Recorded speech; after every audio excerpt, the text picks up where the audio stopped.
All right. Hello, everyone, and thank you all for joining us during the Lytham Partners Fall 2023 Investor Conference. My name is Robert Blum, Managing Partner of Lytham Partners. During this webcast, we welcome Shuttle Pharmaceuticals, ticker symbol of SHPH on the NASDAQ. And joining us today from the company is Dr. Anatoly Drutillo, the company's Chief Executive Officer. Today, I've asked management to run through the company's slide presentation, and then we'll engage in a short question and answer session at the end. Before I do turn it over, I want to remind everyone that management is available for one-on-one meetings later today. If you've not already signed up and would like to do so, please send me an email. That's Blum, B-L-U-M, at lythampartners.com, or visit our website, lythampartners.com/virtual. Click on the one-on-one meeting request button, and we will look to get you taken care of. So with that said, Dr. Chill, let me turn the floor over to you to walk through the presentation. Thank you, Robert.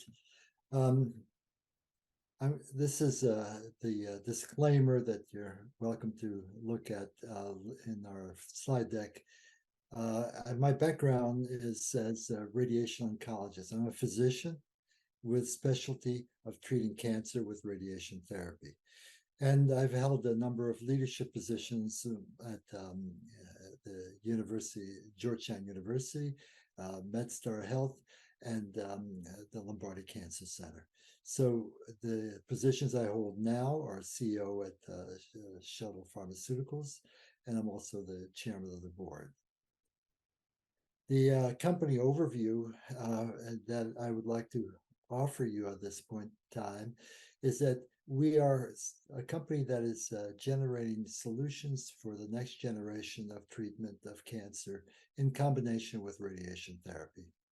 The idea of improving the outcomes of radiation therapy is something that I've worked on all my life, and we prolong both survival in patients, improve quality of life, and cure patients with the use of radiation therapy. Our pipeline is focused on two areas to make it better, and that is to develop radiation sensitizers to make the radiation more effective, and immune activators to improve the immune response to the damage caused by radiation in the cancer after treatment. And those are the two main drugs that we will be focusing on here, with the ropidoxuridine as a sensitizer, and the SP225, which is the histone deacetylase inhibitor and immune modulator. The two drugs that we will be working on, one is a clinical stage, the other one is preclinical, and I will provide you with some additional information. Overall, we've advanced toward milestones for each of these projects. And at the same time, we have raised the capital necessary to allow us to continue to develop the drugs and meet additional important scientific milestones. The fundamental problem of radiation oncology can be illustrated in this set of slides. The therapy is very complex and state-of-the-art, and we can deliver any dose of radiation anywhere in the body. However, if we look at this image where we see a cross-sectional view of a tumor that's in the lung, we can see that although we can shape and we can miss normal structures, which is very important, there are structures there where the tumor is, and they surround the tumor or are within the tumor, and those are dose limiting. So they cannot be treated with impunity, and one has to control the total dose that is delivered to those structures. By adding a sensitizer, we can make the cancer cells more sensitive to the radiation effects. Therefore, the same dose that is tolerable by the normal tissues where the tumor is will then cure more patients and result in less damage to normal tissues. Our lead candidates, as I mentioned, the clinical stage, ropidoxuridine. The mechanism is that it breaks strands of DNA and increases the breaks that occur after radiation. And we're particularly interested in these two diseases, but the first disease we'll be following up is glioblastoma, which is a deadly brain tumor. We're at the phase 2 level with this. The HDAC6 inhibitors, these are the immune modifiers that make the immune system help in controlling the cancers. They will increase tumor control and reduce harm. And we will be looking to develop these for myeloma, lung cancer, and breast cancer. This is a competitive landscape. Radiation sensitizers have been around for a long time, but they're basically side effects of drugs that have single agent activity. So, for example, 5-fluorouracil is a drug that is used in various cancers. It's effective, but it's not curative in most of these cancers. It does have side effects and is used off-label as a radiation sensitizer because physicians found that when you gave the drug and gave radiation, you saw a little improved effect. So the same thing is true about these other drugs. Most of them have some sensitizing activities, but most of them were approved for a specific treatment, and they were not approved as radiation sensitizers, with the exception of cetuximab. This particular drug is now off patent, and it is used in head and neck cancers and is able to sensitize cancers to radiation. The market opportunity, there is a total of about 1.8 million cases of cancer annually in the United States. And when we look at the patients that are treated with radiation, about half of those are treated with radiation. And about half of those are treated with what's called curative intent, where increasing the efficacy or increasing the dose makes a lot of sense to increase your cure rate. So the market is fairly sizable. Our clinical pipeline to improve the outcomes of radiation therapy and treatment of cancer include ropidoxyuridine, as I mentioned, and we have completed the phase 1 clinical trial, and we're at the point of initiating the phase 2 clinical trial. The HDAC inhibitors, we have 3 different molecules that have broad categorization with the specific indications that I mentioned here. The lead that we will follow is the SP2-225, which activates the immune system, which will help us in the post-radiation period. The ropidoxin platform. So one of the things that we've done with ropidoxyuridine is to advance it for the treatment of cancers that have already been shown to respond to the active ingredient. The active ingredient is iododeoxyuridine, and this molecule is incorporated into the DNA and makes the radiation more effective. Previous trials run by the National Cancer Institute and University of Michigan have shown that there is an effectiveness of this molecule in combination with radiation in brain tumors and in sarcomas.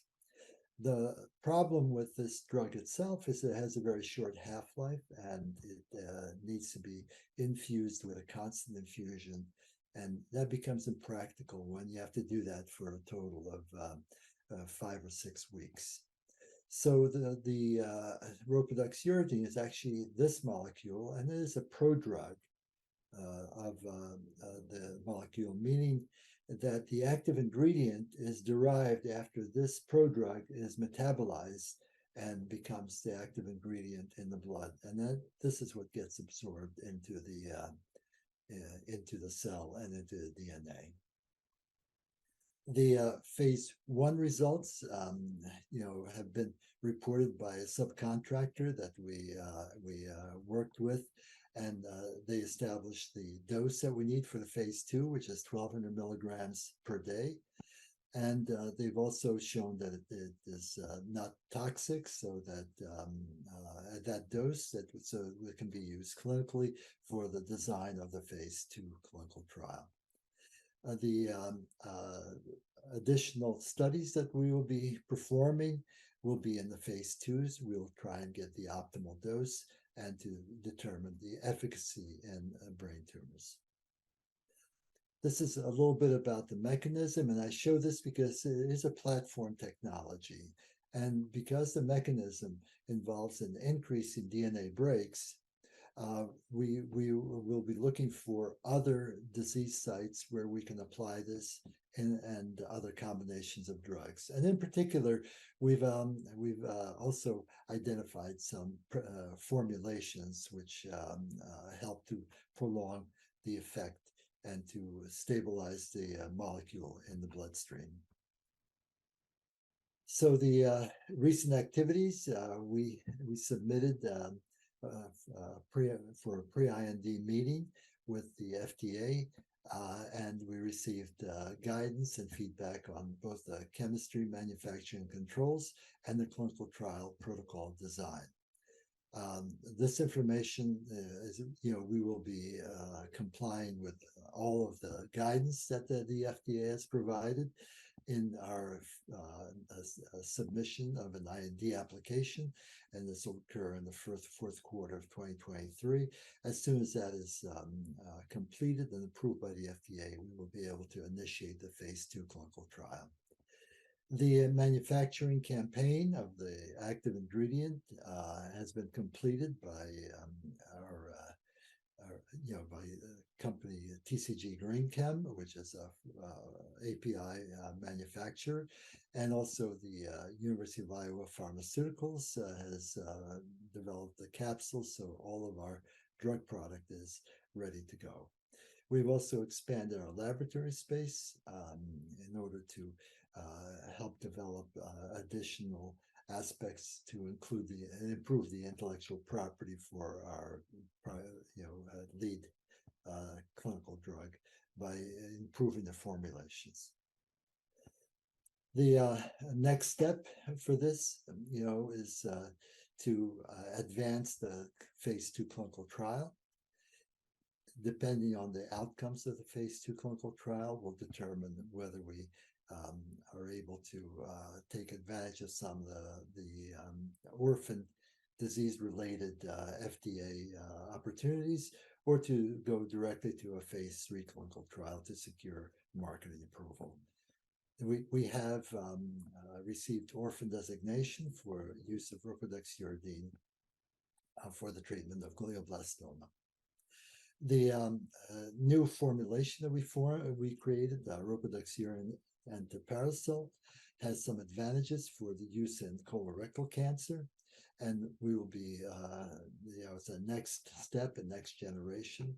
We will be developing this in preclinical efficacy studies and a phase 1 clinical trial as we advance with the initial testing of ropidoxyuridine in brain tumors. The second platform is the HDAC inhibitor platform. HDACs are histone deacetylases, and these are molecules, they're enzymes that regulate many aspects of cell function, including cell growth and response to therapy. And some of the selective ones for the HDAC6, this is one of number 6 of 12 different enzymes of HDACs. This specific one allows for regulation of the immune system. So we have platform technology for manufacturing, for discovery and manufacturing. We use something that's called an ATM activation domain, which is ataxia-telangiectasia mutated. It's a molecule that is activated to help respond to radiation.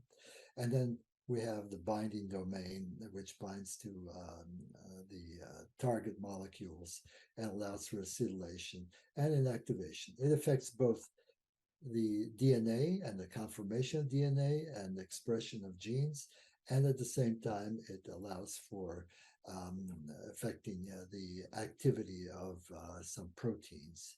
And the HDAC6 in particular modulates proteins that affect the immune system. We have early preliminary data showing that the use of HDAC6 both increases the amount of expression of antigens on the surface of cells, of cancer cells. And we show that by taking this and treating animals that have this tumor in them, this is a melanoma tumor, that the drug stimulates the immune system and slows down the growth of tumors, as shown in this slide. We have, over the past year, we've advanced our intellectual property. There are 3 major patents that I show here. There's the patents for the dual function, our platform technology for HDAC inhibitors, and there are the methods for the improved bioavailability of ropidoxuridine and other halogenated thymidines in combination with radiation. And then, of course, for the selective HDAC6 inhibitors and selective HDAC1 and 2 inhibitors. These patents have all been awarded. There's 22 of them. These are in the US, Canada, and European countries that we selected, and as well as we do have Hong Kong and 1 China application is still under review. The clinical, and I should also mention that these patents are all fully owned by Shuttle Pharmaceuticals. We do not license them from anyone. We have the ability to license these patents, and in addition to that, we would be in position to either sell or joint venture with other companies as we progress with our preclinical work. So the clinical development strategy for sensitizers, our first priority is to advance ropidoxuridine and radiation therapy to treat brain tumors. We picked glioblastoma, and we picked the most aggressive form of glioblastoma in order to determine the efficacy to show if we can improve the outcomes for these patients. We have the orphan designation, which has been granted to us. And the next steps will be to complete the phase 2 clinical trial. The second priority, of course, is the preclinical work with our HDAC6 selective inhibitor. And the idea being that after completion of radiation therapy, the immune system comes in to attack the damaged cancer cells. And after about 5 to 7 days, that immune system, converts into a more relaxed and more growth-friendly type of system, which actually works against the treatment of cancer. So by using this HDAC inhibitor, we can prolong that attacking form and delay the growth and recovery phase and result in better control of tumors. This is the financial overview that was provided, and this is through June 30th, 2023. We have a small number of common stocks that are out there. We have overall, it's a fairly small group of stocks, and we have a cash balance of 8.4 million, which is sufficient for us for the following year to year and a half at full capacity, working toward our milestones. The experienced leadership team, as I provide here, we have Peter, my son, who has an MBA and helps us manage the business end of the company. Michael Vanderhoek, he served as a administrative director of the Lombardi Cancer Center when I worked with him, and he has joined us after completing his work there. And he has an experienced administrator in clinical trials and development of large business. Dr. Tyven Rich, he has been our medical director since 2019. He also trained at the Harvard Medical School in radiation oncology and has been at MD Anderson and chairman at the University of Virginia. Dr. Mira Young serves as the scientific director. She's a molecular biologist and she works for us part-time. She is a professor of radiation medicine and has been involved in many of our HVAC patents and publications. And Scott Grinrod is our principal scientist. He's been with us for the past 10 years. He invented many of the drugs that we have advanced patents for, and he helps develop the formulations and assists us with our regulatory factors. And that's about it. So thank you very much for listening, and I go back to Mr. Blum. Perfect. Thank you very much, Dr. Chillo. I just want to maybe touch on a couple of sort of the near-term items here.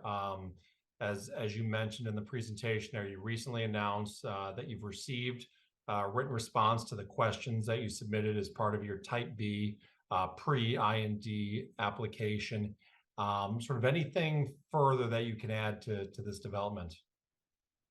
Well, when you get down to it, it's basically a very favorable response in two ways.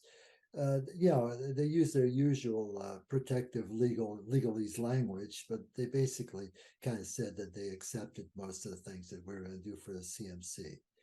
For the clinical trial, they made a recommendation which is provided guidance saying that what we recommended was the usual, which is to take the maximum dose, what's called the MTD, maximum tolerated dose, and do the clinical trial.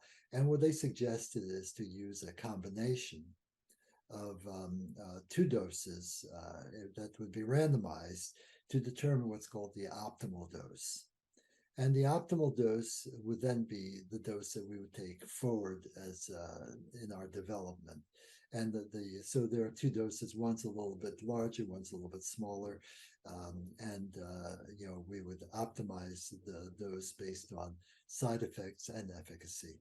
And I think that's a very, very positive recommendation because it adds a few patients to our clinical trial, a few more patients, but on the other hand, this gives us what I would call an optimal dose, and we would all be interested in using the optimal dose so there's less toxicity and optimal effect.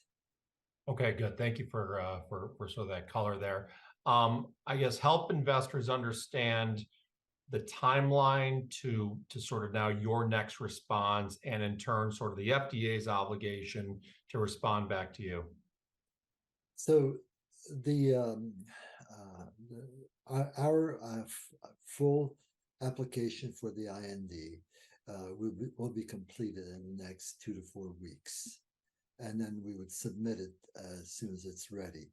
The FDA can have up to 60 days to respond, with a response to the IND.